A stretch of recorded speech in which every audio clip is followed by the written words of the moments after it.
It's time for us to change tack a little bit now. The next presentation is by Dr. Adam Schiffenbauer on conquering calcinosis, innovative strategies for treating and managing calcinosis in JM patients.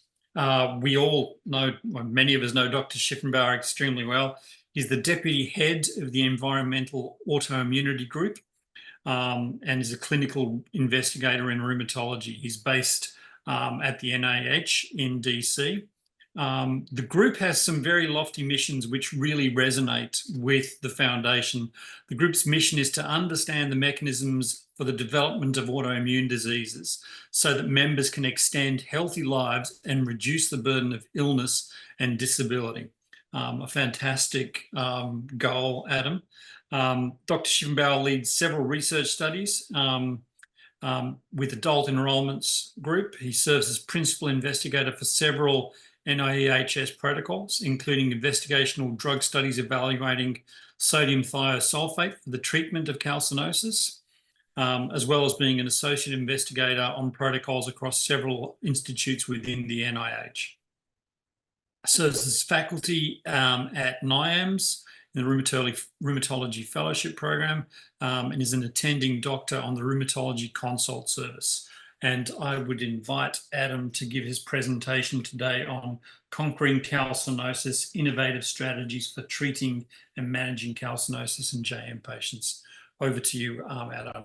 All right, thank you. This is the big thing where my slides load and we see if it works. All right, hopefully. Perfect.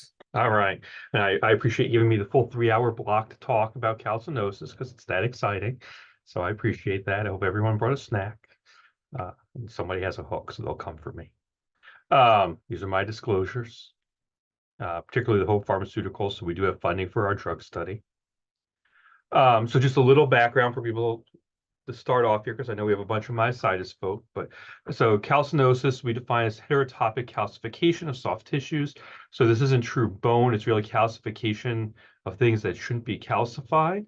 It includes JDM and DM, which is where I'm going to talk about a lot, but it's not just that. It's in other autoimmune disorders. It's in genetic disorders. It can be a toxic side effect from some medications. But in JDM and DM, it's associated with worse physical function. So we have increased morbidity associated with calcinosis. There's a very large range and prevalence of calcinosis. Some of this has to do with population. Some of this has to do with how hard you look. But most of the numbers are around 40%, but they go all the way up to 70 down to 10. And we talk about calcinosis, and it has that big calcium in it, but it's not just calcium. It's also phosphorus, sodium, magnesium in its structure as well.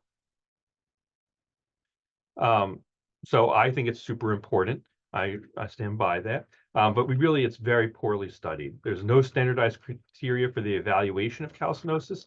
I'm going to show you some reports, but a lot of the reports for improvement with calcinosis is physician exam. Some of them are patient report. So it's the patient said, yep, I think my calcinosis got better, yes or no. We have no FDA approved medications for the treatment of calcinosis. And even beyond that, I think there's nothing that people, I think, readily agree upon in mass as being particularly efficacious, even off-label. And our evidence is poor. It's mostly case reports and case series and anecdotal evidence for managing calcinosis.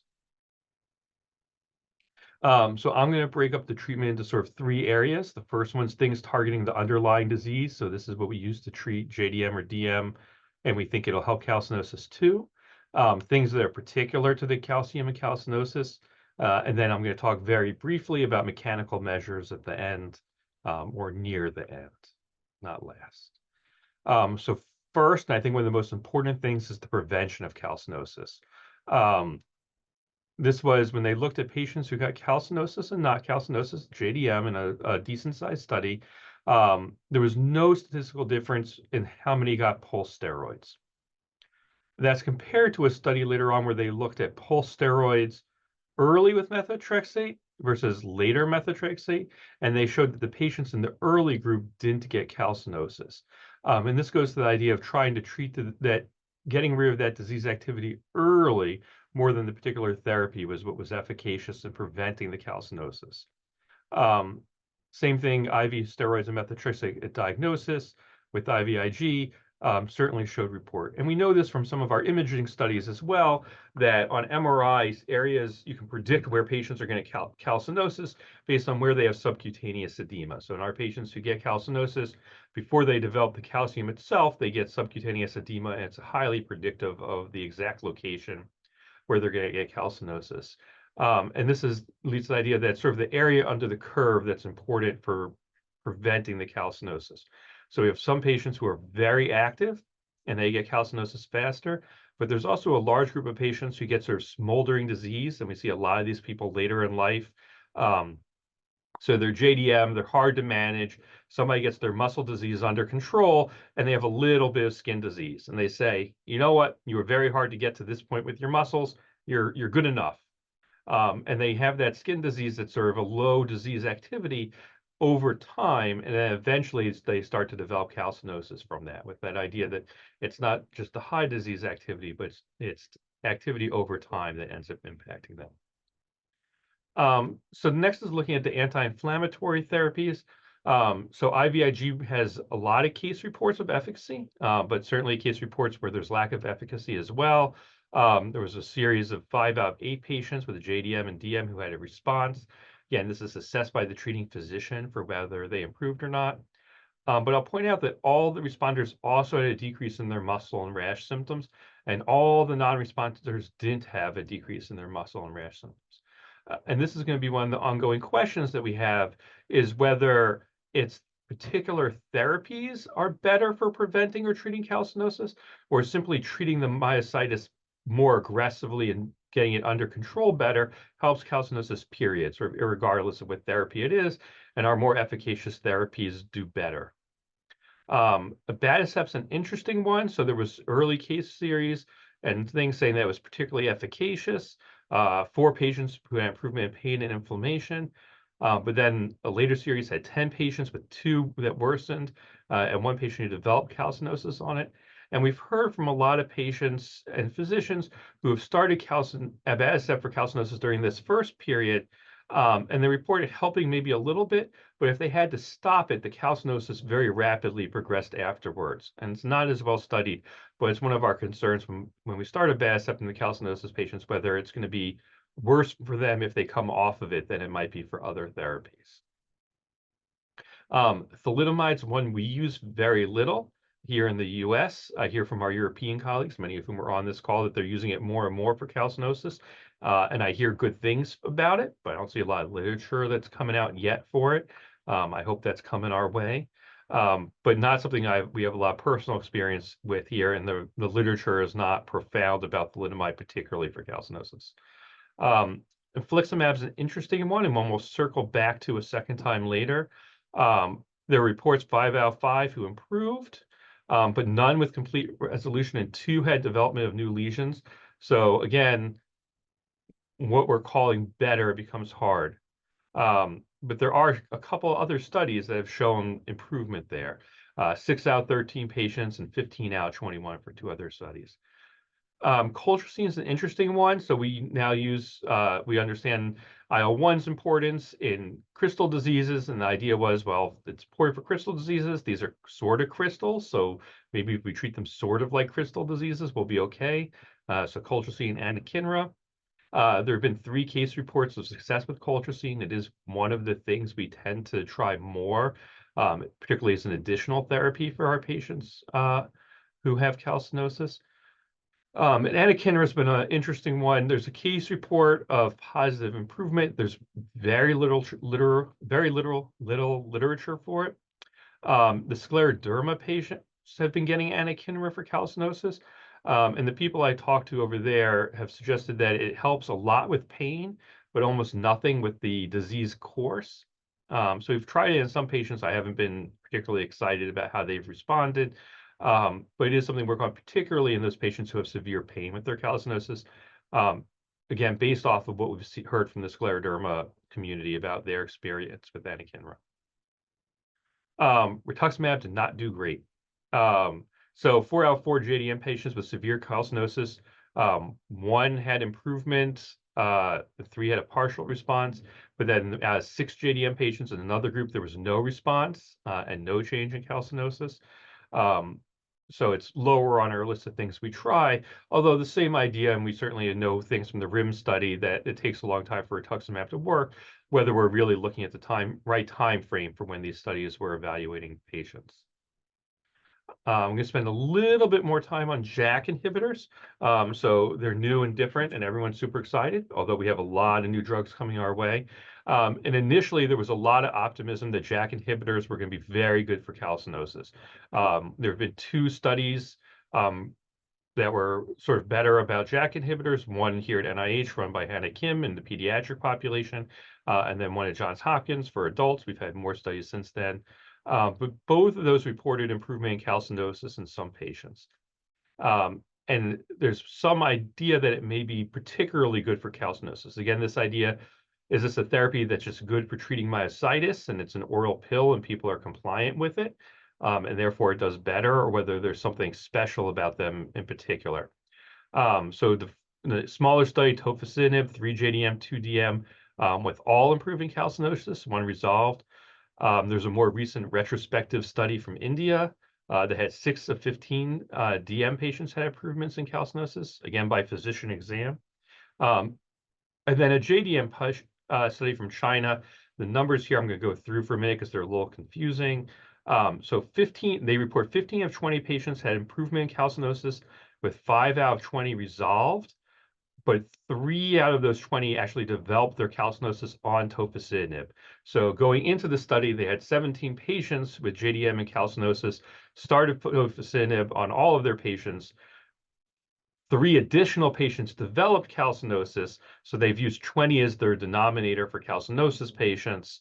But then they had this resolution, and they don't say or report whether the people who had improvement in resolution are also the ones who developed it. So one can imagine that someone in the middle of the study on tofacitinib got a little something that was read as calcinosis, and then it went away as well during the protocol. But even with that, these are relatively large numbers and promising. Ruxolitinib, 3 JDM patients, 1 improved, 1 stabilized, 1 progressed. The nice thing about ruxolitinib, at least in the US, is that the topical version is now available as an FDA-approved treatment for not this, but you can get it. And we've had we've had several patients who treated ruxolitinib. We published a case report of one patient we had managed with DM skin disease in an adult in calcinosis who seemed to have some improvement in their rash as well as their calcinosis from this. So it's not a bad thing to think about where you're looking for just a little something extra, or they have a lot of contraindications to other therapy because it can be given topically relatively easily. And then baricitinib, not as many studies, 2 JDM patients with stabilization of their calcinosis. So the JAK inhibitors are, I think, probably what people are most excited about right now is particular anti-inflammatory immunomodulating therapy for calcinosis. There was a more recent report, with direct injections of infliximab into calcinosis lesions for JDM patients. So this is 20 patients, 5 patients, 18 lesions, where they injected infliximab directly into the lesion. So 4 injections per lesion over multiple weeks, multiple times a week. And they showed improvement in 11 of those lesions, which sounds really good. They have the X-ray evidence. I'm putting some of them up here. The issue was that 9 of those lesions that were approved were in the 2 patients. So out of their 5, 9 lesions out of 11 that approved were in 2 patients, and they were the ones with the most recent disease, so the shortest disease course. So maybe in patients where they have active lesions or new disease, this is something to think about. It's a lot of injections. We had a lot of questions from our group about how they were doing this many injections in pediatric patients. We have now done this in our clinic. It doesn't seem to be particularly painful or upsetting to the patients, but it's certainly not an easy thing to do to give this many injections that much all the time. So switching avenues for a second here to talk about some of the medications targeting the calcium and the calcinosis itself. So not going after the inflammation, but going after the calcinosis. Bisphosphonates, I think, are probably one of the things that has the strongest track record. There are many reports of success and failure, but we've had a lot of cases that we think really say it helps, mostly with pamidronate and alendronate. Our endocrine colleagues swear up and down, and I've talked to other endocrinologists who will also swear up and down that etigenate should be the best by mechanism, and we're all foolish for not using it. I've tried. I've never seen anyone have improvement on etigenate versus lots of people for pamidronate, alendronate, zoledronic acid. I don't know why. Sodium thiosulfate, I'm going to talk a little bit more about. Aluminum hydroxide has been used. We don't use it that much anymore. The efficacy seems to be pretty minimal, if anything. Probenecid had 2 case reports of improvement. The mechanism really isn't put out there. The calcium channel blockers have been an interesting story. So when they first started getting used, there were a lot of reports that diltiazem in particular was wonderful for this and was going to be the answer to all calcinosis. And then we got more data and it was a lot less promising. It's still one of the things we see most commonly used in the community, particularly I think because the side effect profile is pretty minimal and it can get added on to other things. So there's not a lot of risk in starting it and it's relatively easy to do that. But it hasn't been particularly exciting about response. There was a very interesting study in treprostinil in calcinosis for scleroderma. So they actually did the study for pulmonary artery hypertension, but 50% of their patients had improvement in calcinosis by X-ray. So one of these serendipitous discoveries, and it's not an immune modulator, it's a vasodilator. So it opens up a new avenue into how we might go about treating calcinosis, although we don't know if the mechanism underlying the calcinosis is the same across those disorders. And then I put Coumadin here with a line in it. There was a period where people were trying warfarin for the management of calcinosis. It didn't help, and they had terrible side effects. Don't do that. It doesn't work out well for people. Sodium thiosulfate is near and dear to my heart, so it gets its whole extra set of slides because I like it. So it's currently approved by the FDA for cyanide spleen toxicity. We can talk about what that means internationally because different countries have very different feelings about this as a therapy and who should be able to get to it. There are some countries where you certainly can't have this because they don't want you curing cyanide toxicity randomly in the streets. It's nice because you can give it IV topically or intralesionally. So depending on what you're trying to treat, how bad the calcinosis is, where it is, you have options. And the side effects are not terrible for the IV. Nausea is by far the most common, metabolic acidosis. There's increased fracture risk, hypertension, hypernatremia. There's a theoretical concern for kidney stones that I don't believe in, but it's there. And our nephrologists really make sure I say that all the time. Osteopenia, I think, is a real potential concern, although we haven't seen it. But the fracture risk has been shown. And it's more than just a calcium chelator, which is how it was originally postulated to work. It's also a pretty potent anti-inflammatory medication. It's an NF-kappa B inhibitor. For IV, we keep it 3 times a week for 10 weeks for an IV infusion. And patients do pretty well at tolerating that, although it is an involved process. And that was for JDM and DM patients. Just to say something briefly about mechanical measures, cushioning and protection from microtrauma, we certainly support. Surgical resection is really the last resort for us. I know there are groups that differ in how they do that, but most people have seen the same evidence we have that it recurs. It usually occurs very quickly. Like very quickly, I mean within a month or 2, sometimes 3 or 4 months, and usually worse than when it started. If patients are really severe, it's crossing a joint, it's stopping them from living their lives. That's when we think about the surgical resection. The Japanese have had several papers on lithotripsy. There are other groups who've done it. I have concerns from our group about releasing inflammatory fluid and triggering more inflammation in the area of lithotripsy, although the reports have all not shown that. We've had lots of people who are interested and no one who's been able to successfully get somebody to give it to them. So practical standpoint in the US, at least, I think it's not doable right now, unless you're running at your own center and you have somebody you can convince to do it. Carbon dioxide laser therapy has been used. And then we've seen a lot of patients who've gotten hyperbaric oxygen. There's really not a lot of support here for that being an effective therapy, but people do try it. Again, with that idea of the local ischemia being a cause. Looking at a nice paper here, looking at response. So 16 patients, different therapies. None of them had a response of reduction or prevention of new sites of calcinosis. The only response they got was the patient's subjective improvement. So again, not particularly promising for all of these. And then the big thing I point out for this is that they had 6 surgery patients, which is the only one that actually improved anybody, but 3 out of 6 relapsed. 1 had a local infection and 1 had sepsis. So when we talk about surgery, 50% relapse, 1 with local infection, 1 with sepsis are pretty bad numbers when we're thinking about a therapy option. Again, if it's what you're left with, it's a possibility, and certainly this differs by center and their response rates and their relapse. But it's something to take carefully when you recommend it. And then Kara did an amazing survey. You should all participate because we're going to have another survey probably coming out soon on the research side from several different organizations, but really looking at what people did. And that same idea that very few use surgery unless they really fail everything. And even then, most people don't use surgery.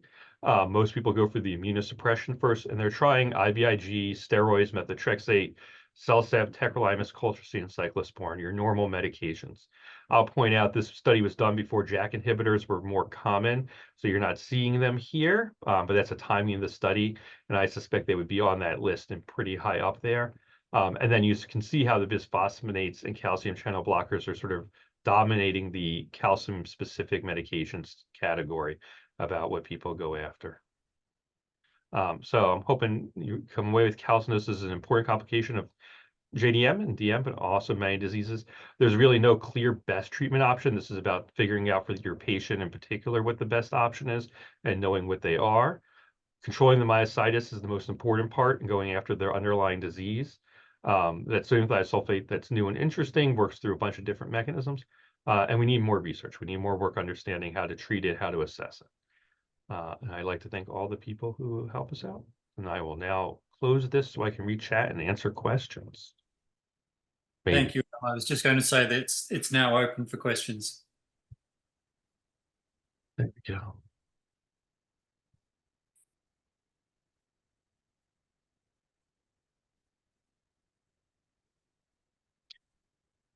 So let's see. Trevor is asking, how well do we understand the natural history of calcinosis? Specific, how many of these positive trials are due to spontaneous improvement? So this has been a real hard one. So we met with the FDA a lot for this at the beginning, and we brought in an expert panel of people from all over the world, and the answer was calcinosis gets worse unless you do something about it or it stays there. That's the answer. And then we looked at the literature, and there's actually never been a natural history study of calcinosis that's more than like 2 patients.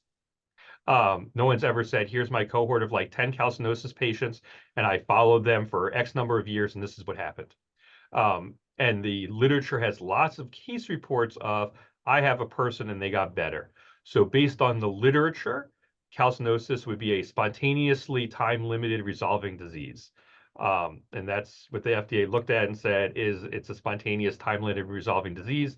And our panel of experts said it's absolutely not. I think there are people who respond. I don't think there's anyone where it gets better spontaneously necessarily. I think there are patients who, when you treat their underlying myositis, it gets better, and it certainly improves with their underlying calcinosis, but not independent of their disease. I've never seen somebody who says, I have myositis and my disease was out of control, but my calcinosis got better, sort of on its own separately.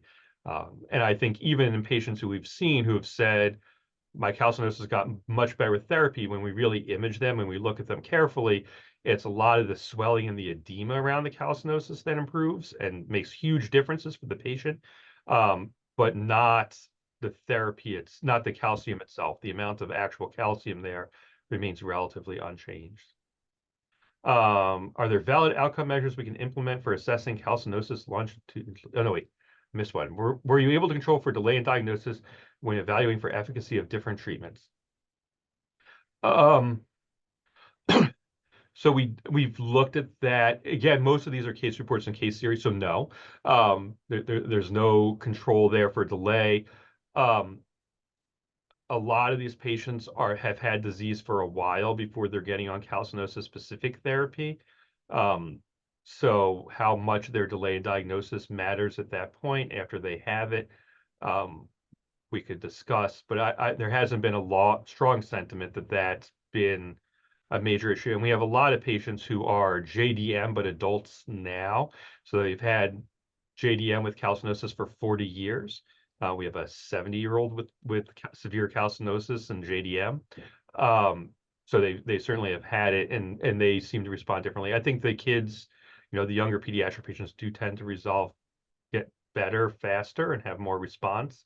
So I think there is something to be said for that efficacy, and we saw that in the infliximab injection study where the patients with newer disease did better. Are there validated outcome measures? Not yet. So we published the paper on CT scan. It's very good. I think it's good. There's the MODSLI, which was a large push from the calcinosis community and scleroderma as a patient-reported outcome measure. It is okay. We've written about that in myositis patients. It's certainly not the same. Calcinosis is different between the diseases. There's a lot of work right now to develop outcome measures. But I would say as of right today, there's not one. That's one of the reasons we did our study, but the FDA still puts this under ulcers as their preferred outcome for calcinosis involvement. It falls under skin ulcer healing. Any thoughts about combination therapy? Yes, you should do it. I think you have to treat the inflammation and you have to treat the calcinosis itself if it's still there. Usually we recommend patients and physicians, they get the disease under control first, so the anti-inflammatories, and then we talk about treating the calcium itself with one of the other agents. And we certainly use lots of things together to try and get them to help out, one at a time usually, so we know what's working or not working. But that's where we're going. Let's see. Are you routinely looking at ultra low dose CT? Yes. I do a lot of low dose CT scans. It's incredibly helpful. And we've seen a lot of bad outcomes from patients who didn't get any CT scan before they've gone, particularly for surgery for their calcinosis. But lots of bad outcomes there. So I certainly recommend the low dose CT scans for everybody who has calcinosis at least once of their whole body. Then we look to see sort of where it is, but we'll do them again somewhat regularly for those patients, depending on what we're looking at. What's your choice about following an assessment of calcinosis related to images in local or severe calcinosis? So I have a personal bias against the x-rays. I've seen a lot of papers about x-ray and the rotation of the patient makes a big difference, and where patients are slightly rotated differently, and it makes differences in where the calcinosis looks like. I think the CT scan is very good. It comes with radiation, which is a problem, and it's not the whole story. It doesn't tell you about, particularly the ultra low dose, doesn't tell you about the inflammation and edema associated with it. We've looked at ultrasound. Ultrasound is good in some patients. If you can get a good quality image, the lesions are superficial. It can give you some information. It won't tell you depth or extent because they're very solid and hard for the most part. But we have other things. We do MRI, we've done nuclear studies. Both of those add something on for the evaluation, but they're not going to be the beginning and end. So I think if you really want detail, you're probably looking at a combination of at least an MRI and a CT scan. If you want surgery, I think CT scan is probably a good pre-surgical answer. And then if you really have a local lesion, and it depends on your question, then you figure out whether it's ultrasound. Often we get a question, is this calcinosis or not? X-ray and ultrasound will tell you if there's calcinosis there or not. It won't tell you how much it's changing necessarily, but I'll tell you if it's there. How is severity of vasculopathy related to calcinosis development and treatment response for calcinosis? So good question, one we've looked at. Certainly we see vasculopathy, but we also see more vasculopathy in the DM patients than PM or necrotizing, and they tend to get more of the calcinosis. We certainly see patients who get calcinosis who we think have no vasculopathy, so it's certainly not required. And the vasculopathy doesn't match up with where the calcinosis develops in myositis, and that's one of my caveats about how we look at different diseases. I think in scleroderma, it's pretty telling the calcinosis shows up in the areas where the vasculopathy is worse, but the distribution in the calcinosis in the myositis patients is different, and I don't think it necessarily relates to those areas where we think there's more ischemic findings. It's more areas of microtrauma. So I think it's there, and I think it's important, but I don't think we know the relationship to how important it is and whether that's the same across disorders. And that's, I think, one of the big questions is why, our scleroderma patients have a nice scoring system and it's all calcinosis in the hands, and calcinosis in the hands of the JDM patients is relatively rare compared to everybody. So a different setup. I think we are going to have to try and draw it to a close at this stage.